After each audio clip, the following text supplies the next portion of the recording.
Welcome to Gramercy Books Author Night, featuring National Jewish Book Award winner Ronald H. Balson and his novel, Defending Britta Stein. Ron's thrilling take on a modern-day courtroom drama and a masterful rendition of Denmark's heroics during World War II. Ron will be in conversation with Ohio State University expert David Stebenne, a specialist in modern American political and legal history. Defending Britta Stein was released earlier this month by St. Martin Press, an imprint of Macmillan Publishing.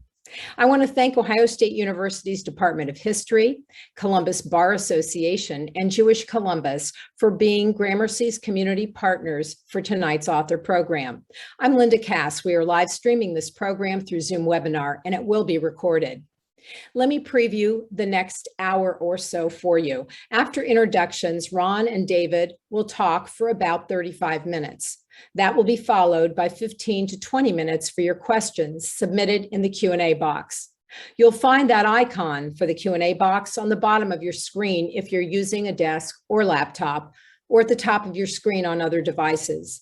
This is where David will be taking your questions for Ron during the latter portion of this program. You can write your questions into this box at any time during the program, and those questions liked by many others will be upvoted, which means they'll rise to the top of the box, most likely to be asked. Another tool is the chat box. This allows you to chat among yourselves, but it will not be monitored by the panelists. We hope your chats don't distract you from what will be an intriguing conversation tonight. So now I want to draw your attention to the chat box. If you want to click onto that icon now, it will open a column on the right of your screen with links to a full preview of our author programs in the month of October.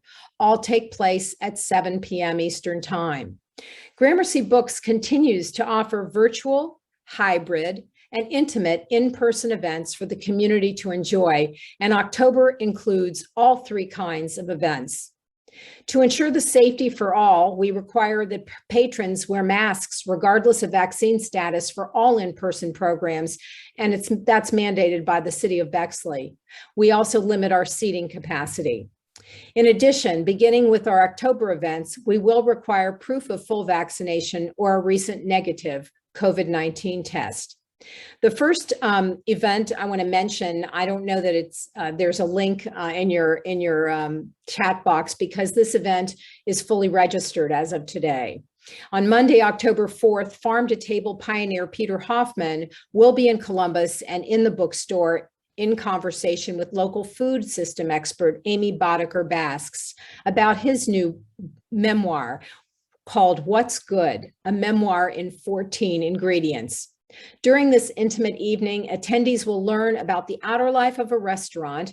Peter was the owner and chef of the famed Savoy in Soho, and the inner life of an extraordinary chef. On Tuesday, October 12th, Pulitzer Prize-winning author Anthony Doerr, his book just came out today.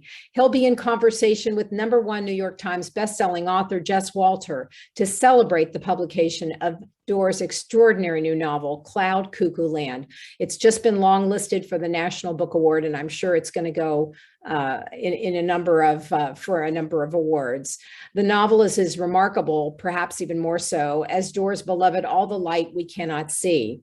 This program will be live streamed through Zoom webinar with fellow booksellers in Raleigh, North Carolina, and Evanston, Illinois, joining Gramercy Books. On Thursday, October 21st, Gramercy Books partners with the Drexel Theater to kick off a film series inspired by Will Haygood's upcoming book, Colorization: 100 Years of Black Films in a White World. It will be an evening of conversation and film, exploring Black filmmaking in Hollywood.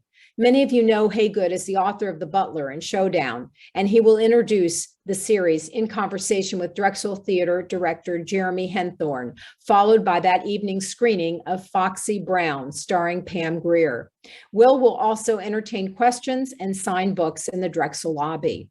And finally, on Wednesday, October 27th, we present an intimate in-store and online evening of illusion, trickery, and conversation when international magician and storyteller Joshua Jay discusses how magicians think and why magic matters with Ohio State's Michelle Herman. Josh will visit Columbus to launch his memoir, How Magicians Think. We encourage you to click on the link for any of these programs to learn more about them, as well as to register if you'd like. You can sign up on our website, gramercybooksbexley.com, to receive our e-newsletter and learn more about all of Gramercy Books' exciting author programs. Now, let's meet tonight's guests. Defending Britta Stein is critically acclaimed author Ronald H. Balson's thrilling take on a modern-day courtroom drama and a masterful rendition of Denmark's heroics during World War II. It is his latest legal drama, a story of bravery, betrayal, and redemption, with unforgettable characters and the remarkable role the people of Denmark played during the Holocaust. Ron Balson is an attorney, professor, and writer. His novel, The Girl from Berlin, won the National Jewish Book Award and was the Illinois Reading Council's adult fiction selection for their Illinois Reads program. He is also the author of Eli's Promise, Carolina's Twins, The Trust, Saving Sophie, and the international bestseller, Once We Were Brothers. He has appeared on many television and radio programs and has lectured nationally and internationally on his writing. He lives in the Chicago area. Ron, it's a thrill to welcome you to Gramercy Books and to share your exciting novel with our Central Ohio community. Well, thank you. It's an honor to be here and an honor to be invited. Although I think I want to hear about how magicians think. That sounds pretty interesting to me. Very good. In conversation with Ron is David Stebenne. David is a specialist in modern American political and legal history. He has published political commentary in The Conversation, The Huffington Post, The New Republic, The Observer, and Salon, and has appeared on National Public Radio's All Things Considered to discuss politics, the economy, and labor issues. A native of Rhode Island and Maryland, he teaches history and law at The Ohio State University. David, welcome back to Gramercy Books, and thank you so much for joining us tonight. Thanks for having me in, Linda. I appreciate it, and thanks, Ron, for taking the time to do this. Oh, it's my pleasure. And thanks to all of you in our audience for being with us this evening. Now, a warm welcome to Ron Balson in conversation with David Stebenne. So, Ron, I'll start out by saying congratulations. This is your 7th book, and that's pretty impressive. It has me wondering, would you say there are main themes or questions that you explore in your books in general? And if so, what are they? That's a hard question. I think that before I start to write a book, there has to be some concept that has to grab hold of me and say, this is something that you can get your arms around. It's really, it's kind of like cheating when you write historical fiction. All my books are historical fiction because the backstory has already been written. It exists, it's there. And for me, I choose an event, an era, a concept, a movement, and I want to write about that. And then all I have to do is create characters and create a plot and then weave them into what's already there and then bring that history to light. So really that's what I've done with Britta Stein and with most of my books.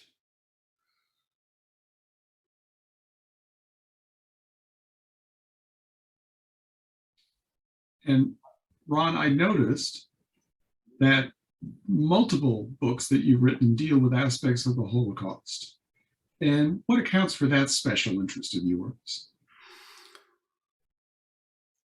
It's such an extraordinary time and human history. You go from what was essentially the Weimar Republic and the Weimar culture, that explosion of writing and music and science and medicine and whatnot, into Nazi Germany and this authoritarian, hate-filled concept. And to me, that's just always been such an extraordinary period of time, so that 4 of my books, actually 5 of them, have been written about that era. Just, I suppose, because it grabs my attention in so many ways. How could this exist, and what the world did in response to it. Right, and the current book is very interesting in that regard. It's a tough subject to write about the Holocaust, and often a very sort of depressing topic. But the current book deals with the Danish response, which is a very inspiring story within the larger history of the Holocaust. And what got you interested in Denmark and how the Danish people responded? Danish response was unique. Denmark had always considered itself a neutral country. It hadn't really involved itself in wars since Napoleon. It set out the First World War and did business with everyone. And when the Second World War was percolating and came about, Denmark never considered that it would be a participant. I myself did not know much about Denmark, and that's a response that I get from a lot of readers, that I really never knew what Denmark did during the Second World War, because number one, it's a small country. It had less than 4 million people. It had an even smaller Jewish community, only 7,600 Jews. But Denmark itself played such an extraordinary role that not that many people knew about. And when I was in Israel, and I was at the Yad Vashem Museum in Israel, which is a museum which is dedicated to and centers about the Holocaust. They have a garden outside for the righteous among the nations, they call it, and they honor non-Jewish people who made extraordinary sacrifices to help the Jewish community during the Holocaust. People like Raoul Wallenberg and George Dukwitz and they all have little areas and little memorials. And then there's a little area, there's a tree and a little replica of a boat, and it says the people of Denmark. And so that was the impetus that got me started researching into exactly what did the people as a unified country did on their own. And that's what got me in that direction. Were you able to visit Denmark and do research in country? Well, I always intend to visit the places that I write about. I certainly, I've written 2 or 3 books about Poland, and I visited all those cities in Poland. I wrote a story about Northern Ireland and what they called the troubles that fight between the Protestants and the Catholics, and I spent time there talking to people, and you get a lot of information. You get the vibrations from the land and from the communities and from the pubs and whatever.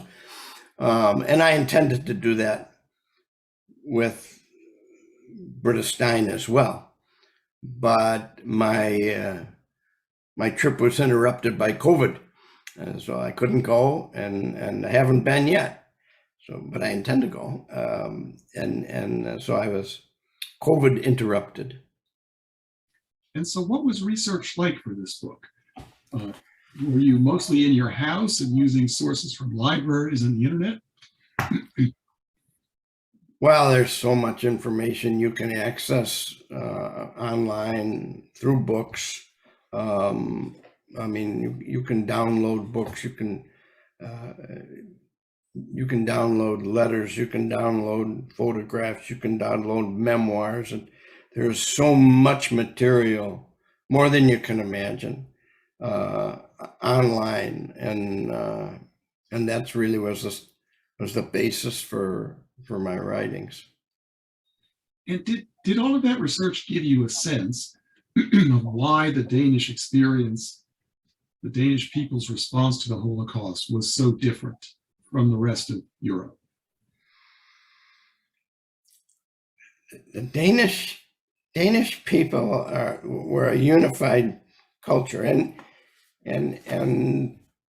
you know, Hitler in some ways respected that. He called the Danish people his little Aryan brothers. They were he admired Denmark. He admired the community. And I don't know that he ever would have invaded Denmark had it not been for the fact that he needed Denmark to guard invasions from the North Sea and to protect the supply routes that came from Sweden. You know, Sweden was supplying Germany with iron ore and oil and finished products, and most of those were shipped along the Norwegian coast. And in order to guard that, in order to make sure that all of those routes were safeguarded, he needed to have a substantial force in Denmark. And so he decided, instead of going and bombing and conquering Denmark, that he would enter into a cooperative agreement. And the agreement would provide that Denmark was prohibited from engaging in any alliances other than with Germany. And he would allow Denmark to govern itself internally and wouldn't interfere with any of their policies. And that continued for quite a while. But even at that, the Danish people resented it. They resented being subjugated in that way. I don't know how to explain it other than the fact that there is a Danish feeling. There is a Danish personality, and it is one of independence. And you emphasize the unity of the people in their resistance, and do a very fine job of explaining that in the book. Any thoughts about how the good example set by the leadership of the country, including the king, on these issues? Well, King Christian was beloved, but he was really a figurehead. The country was governed by a parliament they call the Folketing, and they had representatives from all over. It was a very democratic country, and they respected that way of life, and for that reason, they detested Germany's autocracy.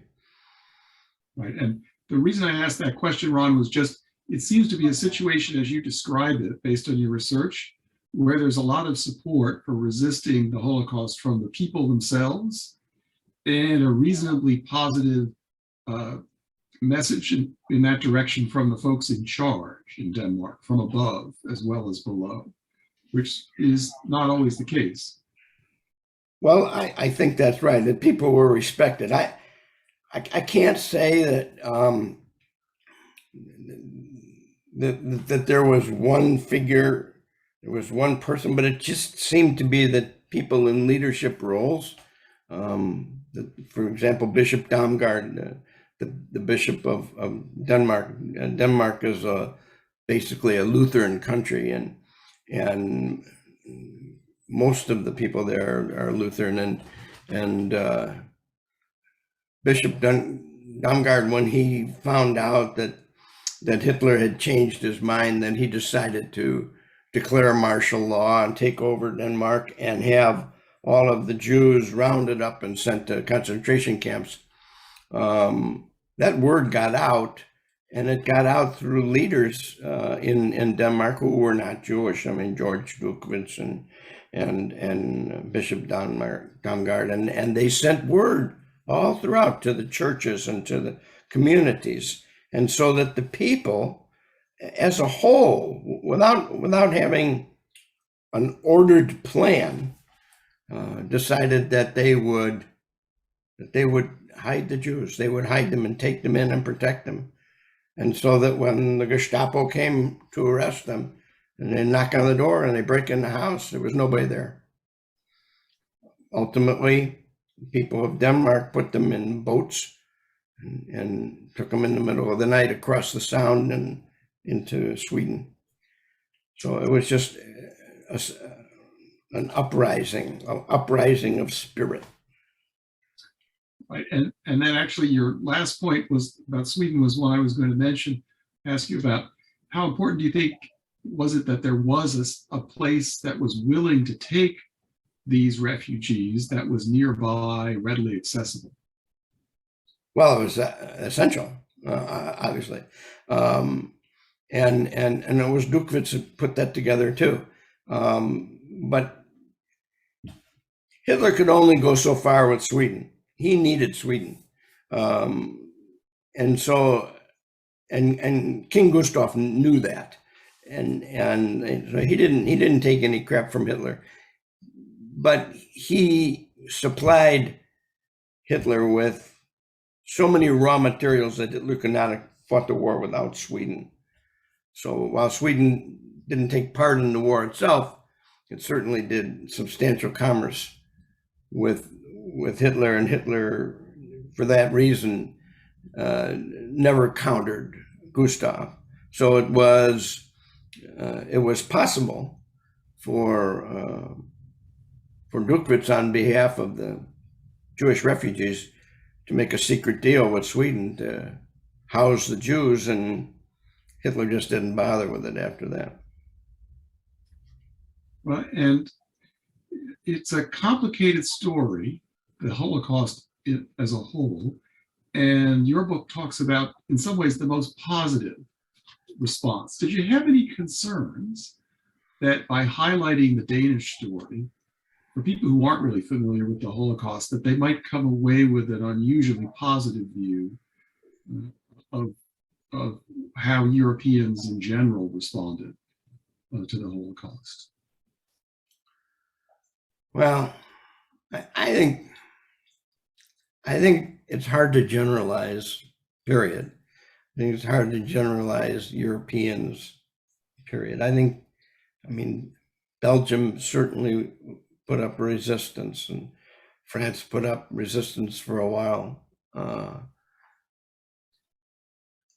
But I mean, Hitler sent 2 million people into Poland, 2 million soldiers into Poland.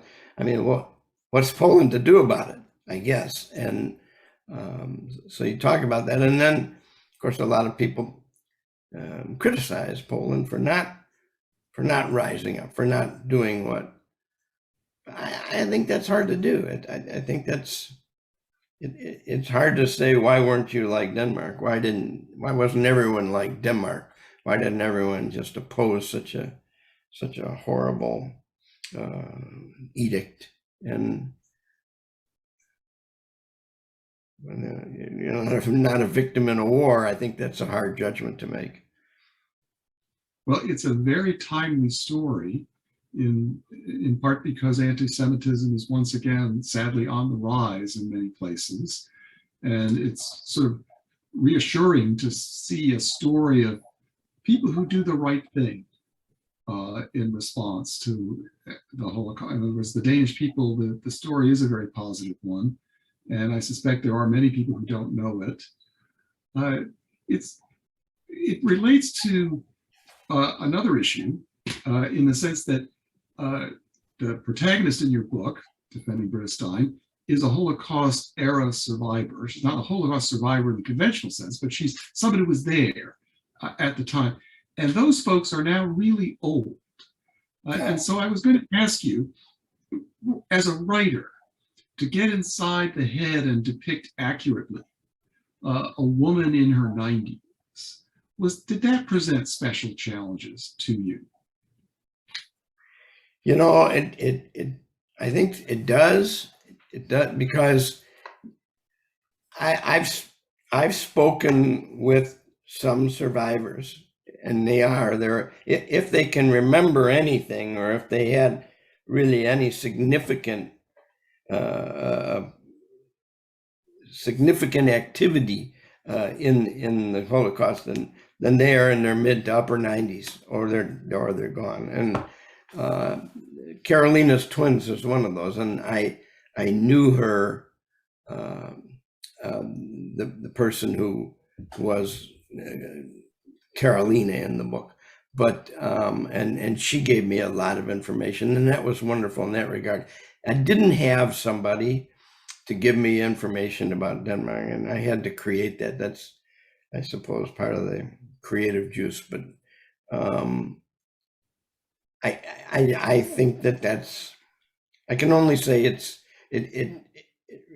relies on creativity to do that.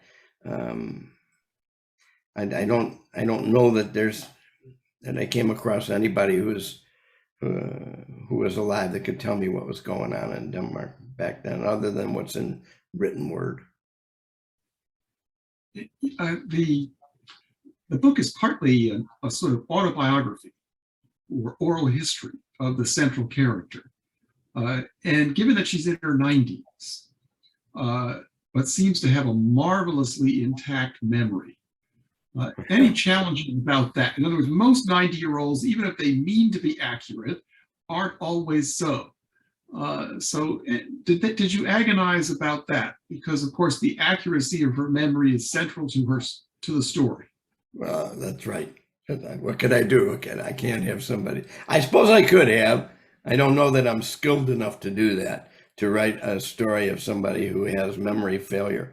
But no, in order for the story to work for me, she had to have a good memory. That's just the way I created the character. Good. And so she's an exceptional person, but still a believable one, and that's a real literary achievement. The way you've structured the book, it demands a certain amount of patience from the reader, because she's determined to tell her story in her own way. That's right. And I bring this up in part because even the lawyers she's dealing with from time to time are impatient with her because of the way she goes about doing this. So did you have any qualms about what this might mean in terms of your readers? Because they have to be patient in a way. The reader has to be patient. I intended to tell the story, and I don't think that you can identify with the main character, with Britta as a young woman. I don't think you can identify with her. And I don't think you could get a feeling of what it was like to grow up in Denmark and having that Denmark sense, and then being invaded by the Germans. And I don't think that you as a reader can develop that close connection unless there's enough detail. And it's not only about the battle scenes, if you know what I mean. It's also about day-to-day living, and I think that's important for building up that connection between the reader and the main characters. So yeah, and then of course she also wanted to leave this as a memoir to her granddaughter, which is a part of the story. And so it's a rather unusual way to tell her formative life story to her granddaughter, but it does provide an interesting structure. It also is partly about a lawsuit. And of course, you are a skilled practitioner with many years of experience in the Chicago courts, where the lawsuits take place. What was the challenge there? In other words, your knowledge and experience must be vast after a half century of practice, But of course, you're writing for educated general readers, many of whom might not know a lot about what it's like to practice law in the courts of Chicago. So what was the writing challenge there in terms of making it accessible to people who aren't lawyers, for example? I think the challenge is not to get too detailed about the law and the theory and the practice and the strategy, and just to present just enough so that you understand what a defamation case is all about, just enough to understand some of the courtroom maneuvers, just enough to understand what it is to put a jury trial on and what's important and what's not, without getting into being a law class. And she's fortunate to get high quality legal representation. Well, yeah. Right. And she doesn't have to pay very much for it. And so it is a kind of pro bono experience. Yeah. And it's an interesting, these sort of investigations of people accused of participating in the Holocaust, in another 10 years or so, there may not be any more of these, in the sense that everyone involved will be too old or deceased. That's right. That's right. And so it's an interesting time for this book to come out on this kind of topic. We're nearing the end of the living witnesses.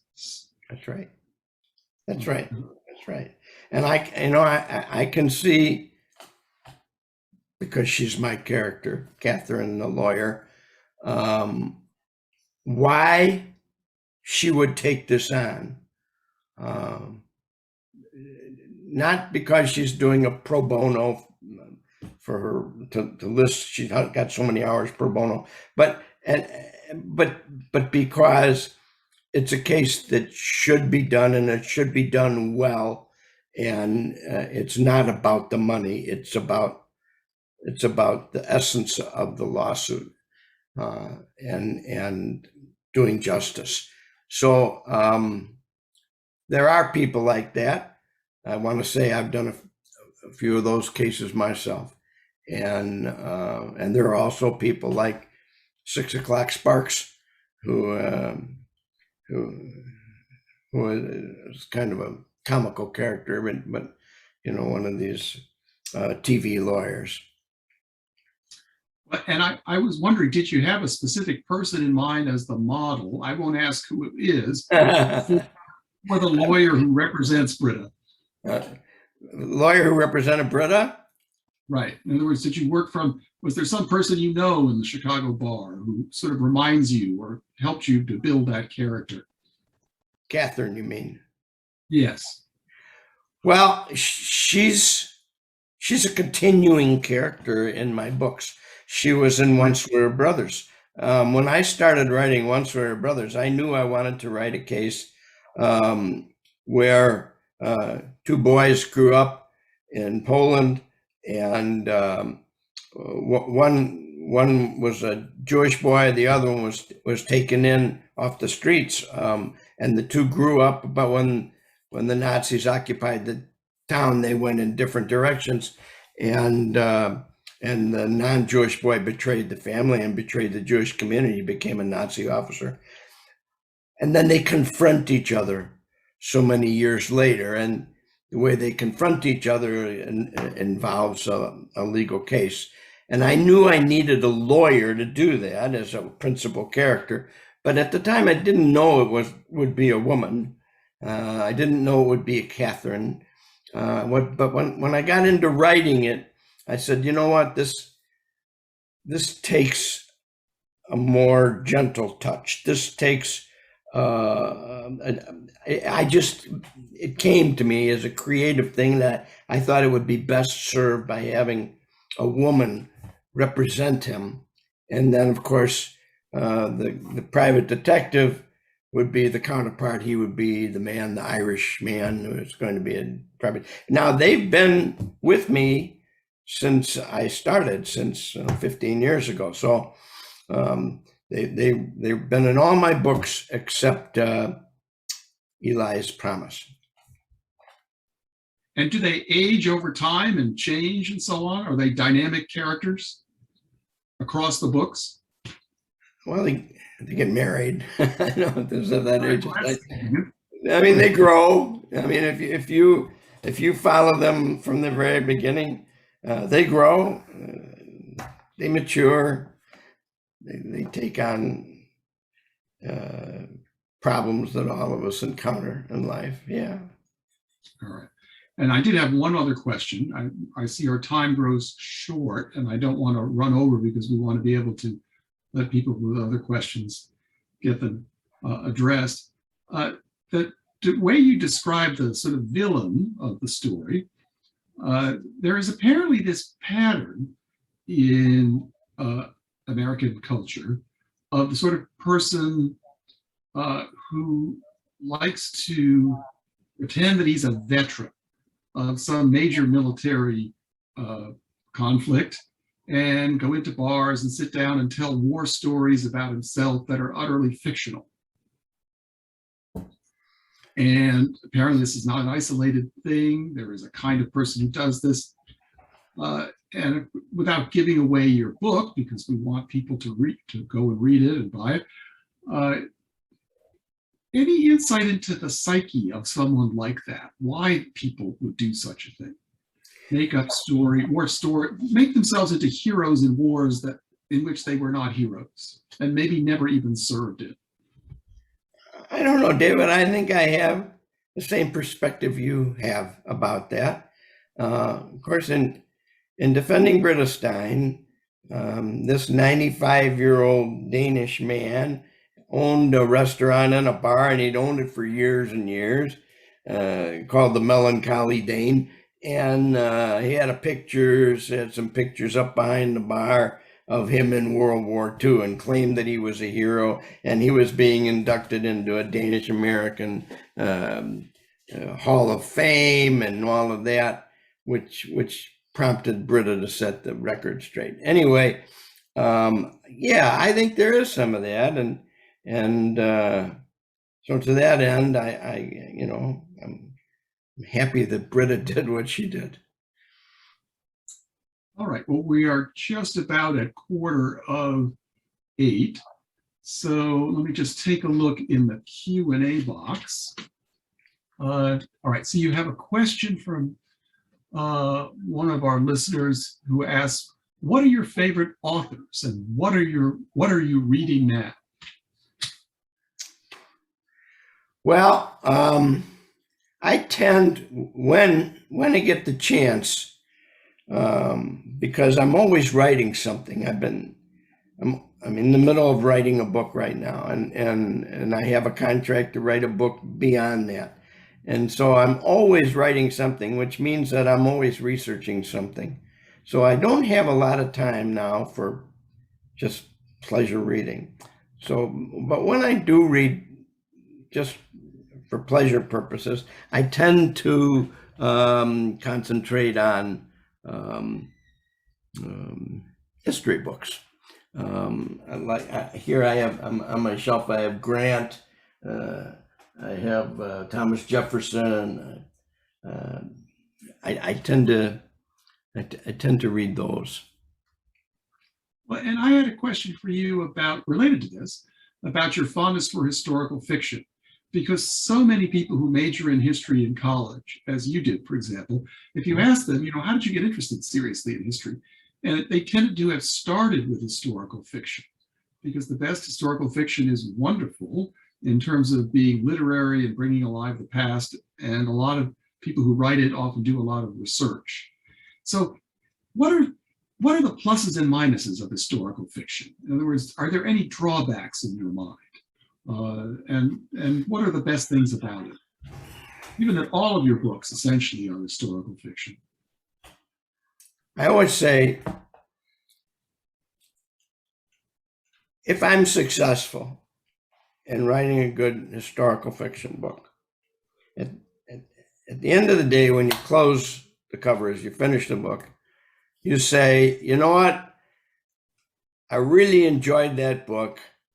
I'm going to miss the characters. I really enjoyed spending time with those characters, and I learned something. I actually learned some things, and You know, I'm not reading a history book, a boring history book, or going to whatever. But I actually learned it because it was a story and I could internalize it. So I think that's the goal in every sense, is to create characters that can bring that historical era or event or to life. And so that in some ways you can identify. If you're doing a good job of writing fiction, then your readers are identifying with these characters.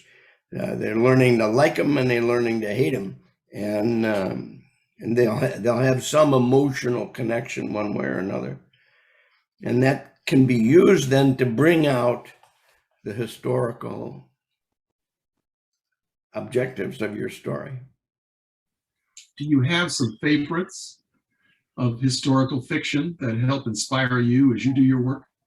Well, yeah, I suppose Leon Uris books, Herman Wouk's books, I like a lot. But those are historical fiction. Oh yes, and Wouk wrote a long historical fiction book about World War II. I think it was in two parts. Winds of War and Warm Remembrance. Right, and they're long, Yeah, but the characters are very memorable, they are. and it's very well scripted. So that's interesting. My memory of Leon Uris is he mostly wrote books about the founding of Israel, but I may be wrong about that. Maybe his most memorable books. Leon Uris, he wrote QB7. Oh, right. Yes, Yeah. Exactly right. And he wrote a book about, and I can't remember the name of it right now, the one about the Warsaw Ghetto. Right. Yeah, no, he wrote those too. Right. And if you don't mind me asking, and this is not intended in any way to pressure you, would you have any comments about what your next project is? Do you know yet? Well, I'm about halfway done. Well, yeah, I know. I know. It's a World War II book as well, and it involves the development of the atomic bomb. And you write a lot, and you have a strong interest in World War II. Why is that? You're not old enough personally to remember it, presumably. So what prompts that interest? Well, do you have to be old enough to remember it? I don't know. I don't think so. I find it to be fascinating and interesting, and it creates so many stories, so many events, there's so much emotion. There's just what happens to society as a whole. What happened in America? What happened in England? What happened in Russia? The whole military aspect of it. To me, it's fascinating. Well, and there doesn't seem to be any shortage of books on World War II. In other words, they keep coming out because readers find them interesting. They do. I'm glad they do. Right. And even if you are essentially a pacifistic person opposed to war, World War II remains for many people a special case. Sort of the strongest argument in the 20th century for a just war. In terms of the adversaries. Does that affect you? I think you can be a pacifist and still be proud of what the world did and standing up to the worst warmonger that ever was. So, right. Oh, we have another question in the box. Do you have a favorite book among the ones you've written? And if so, what is it and why? You know, my grandmother was a concert pianist and an opera buff. She loved the opera. So when I would go to visit her, she lived in Detroit. When I would go to visit her, she'd always have some opera playing, and I would say, "What's your favorite opera?" And she would say, "Oh, the one that's playing now." And so I kind of had that feeling. about my books. Really, the one that I'm concentrating on now. Oh, that's my favorite. But I mean, there are a couple that I've written that are not as not as favorite as others, but I certainly I delight in Once We Were Brothers. It was my first, and it did very well. And Girl from Berlin is a strong book for me, and Britta Stein. Just because it combines a legal part of the book with the historical part, and the legal part brings out the historical part. So in that way, I'm very passionate about defending Britta Stein. And in reading your book, Defending Britta Stein, it struck me as something that would be eminently convertible or transferable to the big screen. Have you ever been interested in doing that and having one of your books made into a movie? Oh, I've been around the track with that. Actually, there's talk right now about one of my books, and there was for a while a contract with the studio on Once We Were Brothers. The studio didn't go forward with it, but yeah, from time to time I get contacted by studios and by film agents, people that are interested. It's not always so easy to make a film about one of my books, because they seem to have too much to squeeze into a 2-hour film. So that's my concept of it anyway. Right, and that was going to be my follow-up question. In other words, generally speaking, working with a major motion picture producer for a writer involves significant compromises. What emerges on the screen might be something significantly different from what you wrote. Yeah. Would that make you nervous? I think that I'd kind of like to see what could be done, and what an artist, a good director could do with, and a good screenwriter could do with my books. But when I was dealing with the one that we had under contract for a long time, there was so much of the story that they needed to cut out, and I felt that it left too much to the imagination. How do you get from point A to point B to point C and have anybody care about it? So that was, it's hard to take a book that's long and has a lot of different things going on in the book at the same time, and make that into a movie. Well, and sometimes if it's really long, they attempt mini-series. So to go back to Herman Wouk for a moment, Yeah. Winds of War and Warm Remembrance was turned into a mini-series, I think with Robert Mitchum playing the central character. Did you watch it? Did it satisfy? Yeah, I watched it. Did it disappoint you? Did it satisfy you? What did you think? No, I thought it didn't disappoint me. I thought it was well done. In many ways, it paints pictures about, here's an actor, here's a scene, here's a ship, here's Italy, and it paints a scene that I could remember from the story. So no, in many ways, I think I enjoyed it. I thought it was well done. Well, very good. I should probably begin to wrap up now. So, Ron, thank you very much for conversing about your new book, Defending Britta Stein, which you can find at Gramercy Books. With that, I'm going to turn it back over to our host, Linda Katz. Linda, there you are. Well, what a fascinating conversation.